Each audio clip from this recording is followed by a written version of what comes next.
کہ جب ایک بے عقیدہ انسان، جب ایک بے ایمان انسان کوئی عمل انجام دیتا ہے، کوئی عبادت اللہ رب العالمین کی بارگاہ میں پیش کرنے کی کوشش کرتا ہے، تو اللہ رب العالمین اس عبادت کو قبول نہیں کرتا۔ وقال تعالی فی موضع آخر ألم تر كيف ضرب الله مثلا كلمة طيبة كشجرة طيبة أصلها ثابت وفرعها في السماء تؤتي أكلها كل حين بإذن ربها وقال النبي صلى الله عليه وسلم من مات وهو لا يشرك بالله شيئا دخل الجنة ومن مات وهو يشرك بالله شيئا دخل النار۔ معزز حاضرین جمعہ، بزرگان دین، نوجوان ساتھیوں، معصوم بچوں اور ہماری پردہ نشین مائیں اور بہنیں، اللہ رب العالمین کی توفیق اور اس کا بہت بڑا احسان یہ ہے کہ اس نے ہم سب کو آج کے اس مبارک دن میں مبارک جگہ پر اکٹھا ہونے کی توفیق عطا فرمائی۔ یہ محض اللہ رب العالمین کی توفیق ہے۔ اسلامی شریعت میں اور دین اسلام میں عقیدہ، ایمان، توحید، غیب، اس طرح کے جو الفاظ ہیں ہم اور آپ جو سنتے آتے ہیں، وہ اپنے اندر بڑی معنویت رکھتے ہیں۔ اس لیے کہ جب انسان کا ایمان، اس کا عقیدہ، اس کی توحید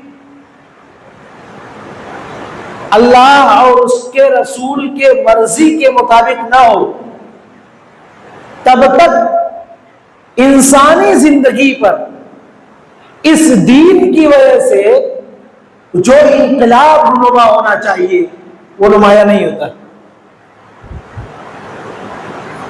اور یہی وجہ ہے کہ جب ایک بے عقیدہ انسان، جب ایک بے ایمان انسان کوئی عمل انجام دیتا ہے، کوئی عبادت اللہ رب العالمین کی بارگاہ میں پیش کرنے کی کوشش کرتا ہے، تو اللہ رب العالمین اس عبادت کو قبول نہیں کرتا۔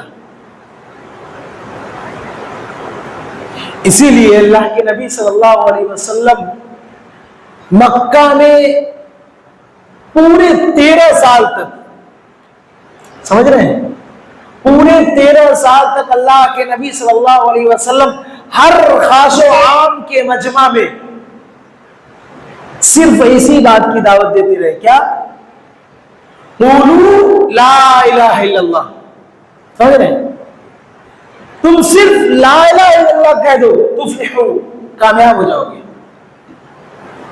تم صرف اللہ رب العالمین کی وحدانیت کا اعتراف اور اقرار کر لو، اللہ رب العالمین تمہیں کامیابی و کامرانی عطا فرمائے گا، کامیابی تمہارا قدم چومے گی۔ مگر آپ صلی اللہ علیہ وسلم کے جو مخاطب تھے، اللہ کے نبی صلی اللہ علیہ وسلم جن سے یہ باتیں کہہ رہے تھے، سننے والے کہہ رہے تھے اجعل الآلیۃ الہ واحدہ، یہ ڈھیر سارے معبودوں کو چھوڑ کر صرف ایک معبود بنا لیا جائے، ان ھذا لشیء عجاب، یہ بڑی عجیب و غریب بات ہے، ایسا نہیں ہو سکتا۔ اس کا مطلب یہ ہوا کہ آپ صلی اللہ علیہ وسلم کے مخاطب، آپ صلی اللہ علیہ وسلم کی دعوت کے مفہوم کو اچھی طرح سے سمجھ رہے تھے، اسی لیے وہ اسے تسلیم کرنے کے لیے اور وہ انہیں اس بات کو ماننے کے لیے ان کا ضمیر انہیں گوارا نہیں کرتا، وہ اس بات کو اسی لیے نہیں مان رہے تھے۔ اور آپ اٹھا کر دیکھیں اللہ کے نبی صلی اللہ علیہ وسلم کی سیرت کو پڑھیں، پورے 13 سال تک اللہ رب العالمین نے اس درمیان کوئی بھی حکم نازل نہیں کیا. یعنی عبادت کے جو کام ہم اور آپ کو شریعت نے کرنے کے لیے دیے ہیں ان میں سے کوئی بھی حکم اللہ رب العالمین نے نازل نہیں کیا تھا. پورے 13 سال تک مسلسل اللہ کے نبی صلی اللہ علیہ وسلم صرف اور صرف توحید کی دعوت دیتے رہے. کوئی کام عمل کے لیے کوئی کام نہیں تھا. ہاں نماز ہجرت سے پہلے اللہ رب العالمین نے فرض کی تھی، مگر اس کے علاوہ دوسرے جتنے اعمال بندوں کو کرنے کے لیے دیے گئے ہیں وہ سب اللہ رب العالمین نے اس کے بعد فرض کیے. خود اللہ رب العالمین اپنے نبی کو مخاطب کرتے ہوئے کہا فَعَلَمْ أَنَّهُ لَا إِلَهَ إِلَّا اللَّهُ، اے نبی آپ اس بات کا علم حاصل کر لیجئے، اے نبی آپ اس بات کو اچھی طرح سے سمجھ لیجئے کہ اللہ رب العالمین کے علاوہ کوئی عبادت کے لائق نہیں. اللہ رب العالمین پیغمبر کو توحید کا پیغام سنا رہا ہے، تنبیہ کر رہا ہے فَعَلَمْ، علم حاصل کر لیجئے، جان لیجئے کہ اللہ کے علاوہ کوئی عبادت کے لائق نہیں. اور یہی وجہ ہے کہ جب ایک ایمان سے لیس، عقیدے سے مستحکم اور ایمان کی مضبوطی والا انسان کوئی عمل اللہ رب العالمین کی بارگاہ میں پیش کرتا ہے تو اللہ رب العالمین اسے قبول کرتا ہے. اس کے برعکس جس کے ایمان میں مضبوطی نہیں پائی جاتی، جس کے عقیدے کے اندر استحکام نہیں پایا جاتا، جس کے شریعت کے اندر اللہ اور اس کے رسول کی فرما برداری نہیں پائی جاتی، اللہ رب العالمین ایسے انسان کے اعمال کو برباد کر دیتا ہے. اللہ رب العالمین نے کہا من عمل صالحا من ذکر او انثى وهو مؤمن فلنحيينه حیاتا طیبہ. جو مرد یا عورت نے ایک کام کرے گا، جس مرد یا عورت کے ذریعے اللہ رب العالمین کی عبادت انجام پائے گی، لیکن شرط یہ ہے کہ عبادت کرنے والا انسان اپنے ایمان کی مضبوطی پر قائم رہنے والا انسان ہو، تو اللہ رب العالمین انہیں بہترین زندگی حیات طیبہ اور بہترین حیات عطا کرنے کا وعدہ کیا ہے. شرط کیا لگائی ہے کہ عبادت کرنے والا انسان اپنے ایمان کی مضبوطی پر قائم رہنے والا انسان. ورنہ اللہ رب العالمین نے دوسرے مقام پر فرمایا وَقَدِمْنَا إِلَىٰ مَا عَمِلُوا مِنْ عَمَلٍ فَجَعَلْنَاهُ هَبَاءً مَنثُورًا. کہا کہ ہم ان کے انجام کردہ اعمال کی طرف پلٹے اور ہم نے اسے گرد و غبار کی طرح اڑتا ہوا عمل بنا دیا. اللہ رب العالمین نے کہا کہ ان کے انجام کردہ اعمال جو انہوں نے انجام دیے تھے ہم نے اسے گرد و غبار کی طرح اڑتا ہوا عمل بنا دیا. حباء منثورا، جس کی کوئی ویلیو اور کوئی پوزیشن نہیں تھی. کیوں؟ اس لیے کہ انہوں نے اللہ رب العالمین سے ثواب کی امید نہیں رکھی، انہیں اللہ رب العالمین سے ملاقات کا یقین نہیں رکھا، انہوں نے اپنے ایمان کو مضبوطی نہیں دی، ان کے عقیدے کے اندر بدعقیدگی کی آمیزش تھی. اللہ رب العالمین نے ان کے اعمال کو برباد کر دیا. میرے عرض کرنے کا مطلب یہ ہے کہ یہ جو چیز ہم اور آپ یہ جو الفاظ سن رہے ہیں ایمان، عقیدہ، توحید، یہ ساری چیزیں بہت اہمیت کے حامل ہیں. دین کا دار و مدار انہی چند الفاظ کے ذریعے، ان کے مفاہیم اور ان کے معانی کو سمجھیے. مقصود یہ ہے بیان کرنے کا کہ جس کے دل کے اندر ایمان کی چاشنی محفوظ ہوتی ہے، جس کے دل کے اندر ایمان گھر کر لیتا ہے، جس کے عقیدے کے اندر استحکام اور پختگی پائی جاتی ہے، اگر اللہ رب العالمین کی کوئی مصیبت ایسے انسان پر نازل ہوتی ہے، اللہ رب العالمین کی جانب سے کوئی بلا اور کوئی تکلیف ایسے انسان کے اندر، ایسے انسان تک پہنچتی ہے، تو وہ انسان ان تمام پریشانیوں کا خندہ پیشانی کے ساتھ مقابلہ کرتا ہے، وہ صبر کرتا ہے. جبکہ اس کے برعکس معاملہ جس کے ایمان کے اندر پختگی نہیں پائی جاتی، جس کے دل سے ایمان کی چاشنی رخصت ہو چکی ہوتی ہے، ایسے انسان کے اوپر ذرا سا اللہ رب العالمین کی ذرا سی آزمائش نازل ہوتی ہے، اللہ رب العالمین کی طرف سے کوئی بلا اور کوئی تکلیف نازل ہوتی ہے، تو وہ شخص منحرف ہو جاتا ہے، وہ شخص اپنے ایمان کا سودا کر لیتا ہے، وہ شخص اپنے دین سے برگشتہ ہو جاتا ہے، وہ شخص فوری طور پر اپنے دین کو بیچ دیتا ہے۔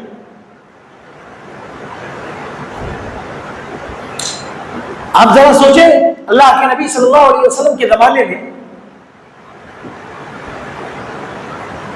آپ کے چہتے صحابہ کو مکے کی زندگی میں جس طریقے سے مشق ستم بنایا گیا، جس طریقے سے ان کا عرش حیات تنگ کر لیا گیا تھا، مکے کی زندگی میں انہیں رہنا مشکل بنا دیا گیا تھا، صرف اس ناطے کہ انہوں نے اس بات کا اعلان کیا تھا کہ ہمارا رب، ہمارا خالق، ہمارا معبود اور ہماری عبادت کا مستحق صرف اور صرف تنہا اللہ رب العالمین ہے۔ یہ عقیدہ، یہ ایمان اور یہ ایمان کی پختگی اس قدر مضبوط تھی کہ دنیا کی جتنی سزائیں ممکن تھی سب کا سامنا ان کو کرنا پڑا، صرف ایک گناہ، صرف ایک جرم کہ ہماری عبادت کا مستحق صرف اور صرف اللہ رب العالمین ہے۔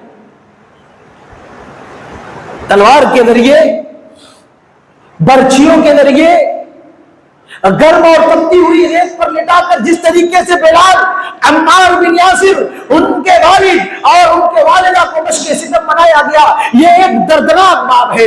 اللہ کے نبی صلی اللہ علیہ وسلم جب ان کو ظلم سہتے ہوئے، پریشانیاں برداشت کرتے ہوئے دیکھتے تو کہتے صبر یا آل یاسر، معلم یا آل یاسر فإنما موعدکم الجنہ، جیسا کہ مسند احمد کی روایت میں ہے۔ اللہ کے نبی صلی اللہ علیہ وسلم جب ان کو ظلم سہتے ہوئے، ان کو پریشان حال میں دیکھتے، ان کی ستمرانی سے گزرتے تو کہتے صبر کرو، اے یاسر کے گھرانے والوں، تم لوگ صبر کا مظاہرہ کرو، اللہ رب العالمین کا وعدہ تم سے جنت کا ہے، اللہ رب العالمین نے تمہیں جنت دینے کا وعدہ کیا ہے۔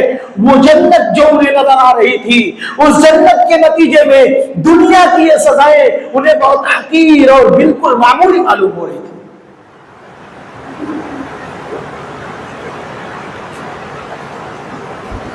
صحیح بخاری کی روایت میں ہے، انس بن مالک رضی اللہ تعالی عنہ کہتے ہیں کہ ایک مرتبہ میرے چچا انس بن نضر رضی اللہ تعالی عنہ کسی وجہ سے غزوہ بدر میں شریک نہیں ہو سکے تھے۔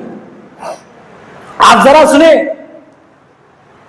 انس بن مالک رضی اللہ تعالی عنہ کہتے ہیں کہ میرے چچا انس بن نضر رضی اللہ تعالی عنہ کسی وجہ سے غزوہ بدر میں شریک نہیں ہو سکے تھے، مگر انہوں نے اللہ کے نبی صلی اللہ علیہ وسلم سے کہا کہ اگر اللہ رب العالمین نے مجھے دوسرا موقع دیا غزوہ کا تو میں دکھاؤں گا کہ ان دشمنوں کے ساتھ کس طریقے سے جنگ کی جاتی ہے۔ اور جب اللہ رب العالمین نے انہیں دوبارہ موقع دیا اور جب وہ غزوہ احد میں شریک ہوئے تو میدان معرکہ میں سعد بن عبادہ اور سعد بن معاذ رضی اللہ تعالیٰ عنہ سے کہا کہ اے سعد، تم لوگ آگے بڑھو، جنت تمہارا انتظار کر رہی ہے، اس پہاڑی کے دامن سے جنت کی خوشبو آتی ہوئی مجھے محسوس ہو رہی ہے۔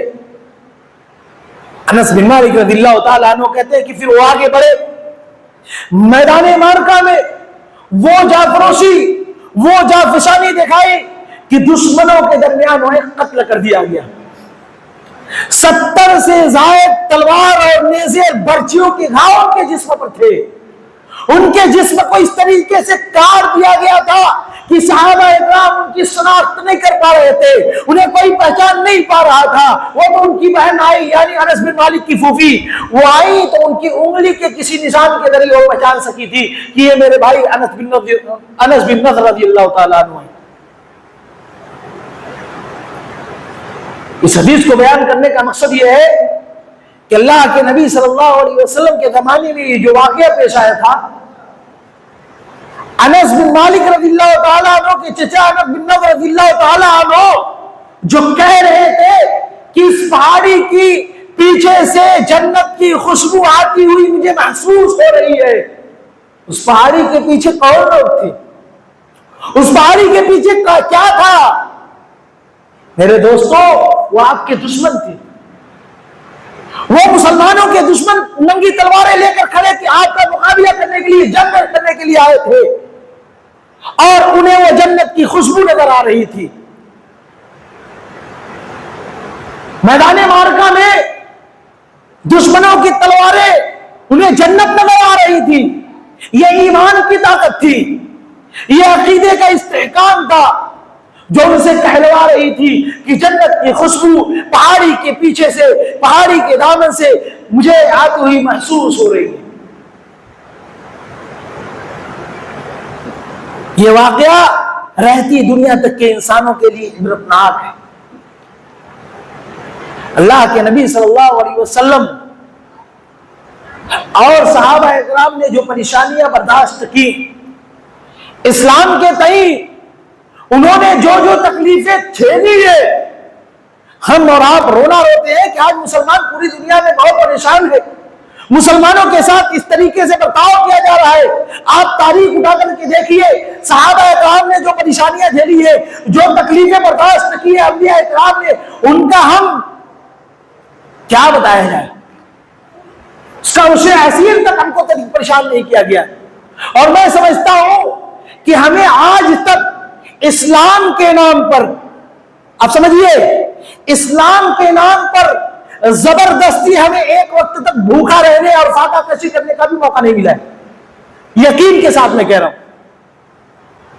اور صحابہ اکرام کو صرف ایمان کا دعویٰ کرتے تھے اور انہیں پوری زندگی پریشان حال کر دیا جاتا تھا. ان کے گھروں سے ان کو بے گھر کر دیا جاتا تھا، ان کے بال بچوں سے انہیں الگ کر دیا جاتا تھا. اللہ کے نبی صلی اللہ علیہ وسلم نے فرمایا، جیسا کہ صحیح مسلم کی روایت میں ہے، عجبا لامر المؤمن ان امره كله له خير وليس ذلك لاحد الا للمؤمن ان اصابته سراء فشكر فكان خيرا له وان اصابته ضراء فصبر فكان خيرا له. کہا کہ اس دنیا میں مومن کا معاملہ بھی بڑا عجیب و غریب ہوا کرتا ہے، جو صرف ایک مومن انسان کو حاصل ہوتا ہے، کسی دوسرے انسان کو نہیں ملتا. کیوں؟ کیونکہ جب ایک مومن انسان کے پاس اللہ رب العالمین کی جانب سے کوئی بلا، کوئی تکلیف، کوئی مصیبت پہنچتی ہے تو وہ اس پر صبر کرتا ہے اور یہ چیز اس کے لیے بہتر ہوا کرتی ہے. اسی طریقے سے جب ایک مومن انسان کے پاس اللہ رب العالمین کی جانب سے کوئی نعمت ملتی ہے، کوئی نوازش ملتی ہے اور اللہ رب العالمین کا کوئی انعام سے حاصل ہوتا ہے تو اس پر اللہ رب العالمین کا شکر بجا لاتا ہے. اس لیے ہر دونوں جانب سے اللہ رب العالمین کی طرف سے چاہے مصیبت آئے چاہے پریشانیاں آئی، مومن انسان کو خیر اور بھلائی ہی حاصل ہوتی ہے. اللہ کے نبی صلی اللہ علیہ وسلم نے فرمایا، یبتلی الرجل بقدر دینہ فإن كان صلبا في دینہ اشتد بلاؤہ. اس دنیا میں آزمائش انسان کے ایمان کے بقدر ہوتی ہے، یعنی جس کا ایمان جس قدر پختہ ہوتا ہے اللہ رب العالمین اس کو اسی کے بقدر آزمائش میں مبتلا کرتا ہے، یعنی اس کی آزمائش سخت ہوا کرتی ہے. اسی لیے اس دنیا میں سب سے زیادہ مصیبتوں کا سامنا انبیاء اکرام کو کرنا پڑا. اشد الناس بلاء الانبیاء ثم الامثل فالامثل. اس دنیا میں سب سے زیادہ مصیبتیں انبیاء اکرام کو پر پیش آئی. اللہ رب العالمین نے ان کا سب سے زیادہ امتحان لیا. ہم اور آپ جو پریشانی ہمارے اپنی نظر آ رہی ہے وہ کچھ بھی نہیں ہے. اللہ کے نبی صلی اللہ علیہ وسلم کے زمانے میں غزوہ خندق کے موقع پر اللہ رب العالمین نے اس کا نقشہ بڑے دردناک انداز میں کھینچا ہے. کہا اذا زاغت الابصار وبلغت القلوب الحناجر وتظنون بالله الظنونا. جب تمام عرب سے پوری جماعتیں اکٹھا ہو کر کے مدینے پر حملہ آور ہوئی، اس وقت مسلمانوں کے دل دہل گئے، مسلمانوں کے دل دہل گئے. اب کیا ہوگا؟ مگر جو شخص ایمان سے لیس تھے، جس کے ایمان کے اندر پختگی تھی، ان لوگوں نے کہا کہ اللہ اور اس کے رسول نے ہم سے اسی بات کا وعدہ کیا تھا اور یہ ضرور ناکام ہو کر واپس آئیں گے. مگر جس کا ایمان کمزور تھا، جو منافق تھے، جس کے عقیدے کے اندر استحکام نہیں تھا، ان لوگوں نے کہا کہ اللہ اور اس کے رسول نے ہم سے جھوٹا وعدہ کیا ہے. انہوں نے وہ شکوہ کرنے لگے اللہ اور اس کے رسول کا، اور کہا کہ اللہ کے نبی صلی اللہ علیہ وسلم ہمیں اپنے گھر جانے کی اجازت دے دیجئے، ہمارے گھر میں پردہ ہے، ہمارے گھر حفاظت سے خالی ہے، اس لیے اللہ کے نبی صلی اللہ علیہ وسلم ہمیں اجازت دیجئے کہ ہم اپنے گھروں کو چلے جائیں، ہم اپنے بال بچوں کی حفاظت کر سکیں، ہم اپنے گھر کی حفاظت کر سکیں۔ اللہ رب العالمین نے کہا نہیں، ان کے گھر بے پردہ نہیں ہے، ان کے گھر حفاظت سے خالی نہیں ہے، بلکہ ان کے ضمیر بے پردہ ہیں، ان کے ضمیر حفاظت سے خالی ہے، ان کا ضمیر مر چکا ہے۔ اللہ رب العالمین کی آزمائش آئی، شکوہ کرنے لگے اللہ اور اس کے رسول کا۔ یہ جو واقعہ پیش آیا تھا اللہ کے نبی صلی اللہ علیہ وسلم کے زمانے میں، تاریخ کے ہر دور میں پیش آتا ہے۔ آج بھی ہمارے دور میں ہمیں جب اللہ رب العالمین دنیاوی اعتبار سے کسی آزمائش میں مبتلا کرتا ہے تو ہمیں اس بات کی فکر نہیں ہوتی کہ اللہ رب العالمین مجھے آزمائش میں مبتلا کر رکھا ہے۔ ہمیں اس بات کا احساس نہیں ہوتا کہ اللہ رب العالمین ہمارے ایمان کا جائزہ لے رہا ہے، مجھے سے امتحان لینا چاہ رہا ہے۔ ہمیں اس بات کا احساس ذرا بھی نہیں ہوتا۔ دنیاوی اعتبار سے جب ہماری ہزار کوششوں کے باوجود ہماری گود کو ہری نہیں کرتا، ہمارے گھر میں بچہ پیدا نہیں ہوتا، ہم جب پریشان ہوتے ہیں اولاد کی طرف سے تو اس کے لیے اس بات پر آمادہ نہیں ہوتے کہ اللہ رب العالمین ہمیں اولاد کی جانب سے میرا امتحان لے رہا ہوگا، اس بات کی فکر نہیں ہوتی۔ ہم اس کے لیے بادشاہوں، جادوگروں، شعبدہ بازوں، مکاروں، خانقاہوں اور نہ جانے کیسے کیسے دروازوں کا رخ کر کے اپنے ایمان کا سودا کر لیتے ہیں، ایسی جگہ کا رخ کرتے ہیں جہاں سے پھر ہمیں ایمان کی حالت میں لوٹ کر آنا ممکن نہیں ہوتا۔ آپ ذرا سوچیں، ذرا سی آزمائش آتی ہے ہم اپنے ایمان کا سودا کر لیتے ہیں۔ عقیدہ، ایمان، توحید یہی تو اصل بنیاد ہے۔ اگر ہم نے اس کی حفاظت کر لی تو پھر اللہ رب العالمین سے اس بات کی امید لگائی جا سکتی ہے کہ ہمارے جو گناہ ہیں، ہم نے اپنے اعمال میں جو کمیاں اور کوتاہیاں پائی جاتی ہیں ہمارے اندر، وہ سب اللہ رب العالمین سے مغفرت کی امید اسی وجہ سے لگائی جا سکتی ہے کہ ہم اپنے ایمان کو محفوظ کر لے جائیں، ہم اپنے عقیدے کو بدعقیدگی سے بچا لے جائیں۔ ورنہ اگر ہمارے ایمان کے اندر کوئی کمی، کوئی کوتاہی پائی جائے، ہمارے عقیدے کے اندر کوئی بدعقیدگی پائی جائے تو پھر ہمارے سارے کے سارے اعمال دھرے کے دھرے رہ جائیں گے۔ آپ کو میں ایک حدیث سنا کر کے انشاءاللہ اپنی بات کو ختم کروں گا۔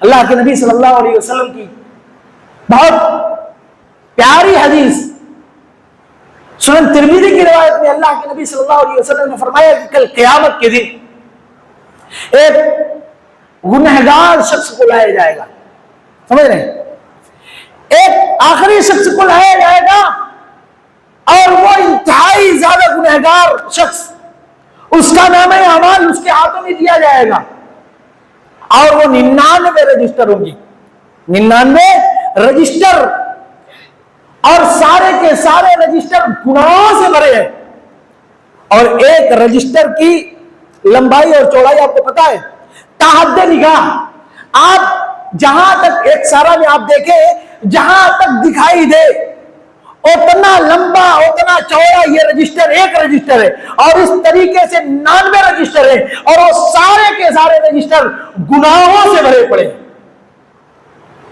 اللہ رب العالمین اس کو بلائے گا، کہے گا کہ تو نے یہ کیا، تو نے یہ کیا، یہ کیا، یہ کیا، یہ کیا، وہ بندہ کہے گا ہاں اللہ رب العالمین میں نے یہ کیا، یہ کیا، یہ کیا، یہ کیا، سارے گناہوں کا اعتراف کرے گا، ایکسپٹ کرے گا۔ اللہ رب العالمین اس بندے سے کہے گا کیا تو نے کوئی ایسا، کیا تیرے رجسٹر میں کوئی ایسا گناہ بھی درج ہے جس کو تو نے نہیں کیا اور میرے فرشتوں نے لکھ دیا ہے؟ کہا نہیں اللہ رب العالمین، سارے کے سارے گناہ میں نے کیے ہیں۔ سب سارے گناہ کا اعتراف کر لینے کے بعد اللہ رب العالمین اس سے کہے گا کیا تیرے پاس کوئی نیکی بھی ہے؟ وہ بندہ کہے گا نہیں اللہ رب العالمین میرے پاس کوئی نیکی نہیں ہے۔ وہ اپنے ان گناہوں سے بھرے پڑے رجسٹر کو دیکھ کر اس قدر خوفزدہ ہوگا کہ وہ کہے گا اللہ رب العالمین میرے پاس کوئی نیکی نہیں ہے۔ اللہ رب العالمین کہے گا آج تیرے ساتھ ظلم نہیں کیا جائے گا۔ فرشتوں کو حکم دے گا کہ اس کے ایمان کو، اس کی توحید کو لایا جائے۔ چنانچہ فرشتے اس کی توحید کو ایک کارڈ، ایک بطاقہ کی شکل میں لائیں گے۔ ایک کارڈ ہوگا، بطاقہ ہوگا جس پر کلمہ توحید لا الہ الا اللہ محمد رسول اللہ لکھا ہوگا، وہ اس کا ایمان ہوگا، وہ اس کی توحید ہوگی، وہ اس کا عقیدہ ہوگا۔ اللہ رب العالمین کہے گا یہ ہے تیرا ایمان، یہ ہے تیرا نیک عمل، یہ ہے تمہارا عقیدہ۔ وہ بندہ کہے گا ہاں اللہ رب العالمین، ان 99 رجسٹر کے مقابلے میں ایک کارڈ کی کیا حیثیت ہے؟ اللہ رب العالمین کہے گا آج تیرے ساتھ کوئی ظلم نہیں کیا جائے گا، تو دیکھتا جا۔ چنانچہ اللہ رب العالمین اس کے ایک کارڈ کو، اس کے ایمان اور اس نے گناہ بہت کیے تھے، شرک نہیں کیا تھا، اس کا ایمان محفوظ تھا، اس لیے اللہ رب العالمین اس کے 99 رجسٹر کو میزان کے ایک پرے میں، ترازو کے ایک پرے میں رکھے گا، اور ایک کارڈ جو توحید کی شکل میں ہوگا اس کو ترازو کے دوسرے پرے میں ہوگا۔ میرے دوستو نتیجہ کیا ہوگا؟ یہ توحید والا پرہ بھاری ہو جائے گا، نیچے جھک جائے گا، اور یہ 99 گناہوں سے بھرے پڑے رجسٹر جس کی لمبائی اور چوڑائی تحت نگاہ ہوگی، وہ ہلکا ہو جائے گا، اوپر اٹھ جائے گا، اور اللہ رب العالمین اس کی مغفرت کر دیتا ہے۔ من کان آخر کلامہ من الدنیا لا الہ الا اللہ دخل الجنہ، جس نے اس دنیا میں جس کے زبان پر آخری کلمہ کلمہ توحید ہوگا، اللہ رب العالمین اس کو جنت میں داخل کرے گا۔ کیا وجہ ہے؟ صرف زبان سے ادا کر دینا کافی نہیں ہے، اس کے مفاہیم کو اپنے دل میں جگہ دینا، اس کے تقاضے کو اپنی زندگی میں پوری کرنے کی کوشش کرنا، یہ ہے کلمہ توحید کے مفہوم کو اپنے دل میں جگہ دینے کا معنی۔ یہ چند باتیں جو میں نے آپ کے سامنے پیش کی، اللہ رب العالمین سے دعا گو کہ رب العالمین ان میں سے بہتر باتوں پر عمل پیرا ہونے کی توفیق عطا فرما۔ رب العالمین تو ہمیں اپنے ایمان کی حفاظت کرنے کی توفیق عطا فرما۔ رب العالمین ہمارے دلوں کے اندر اگر عقیدے کے تعلق سے کوئی بدعقیدگی اور کوئی خلش باقی ہے تو رب العالمین تو انہیں معاف فرما اور تو اسے درگزر فرما۔ رب العالمین ہمارے عقیدے کو محفوظ فرما۔ رب العالمین ہم میں سے جو بے اولاد ہیں انہیں نیک اور صالح اولاد عطا فرما۔ رب العالمین جو ہم میں سے صاحب اولاد ہیں انہیں نیک اور صالح بنا۔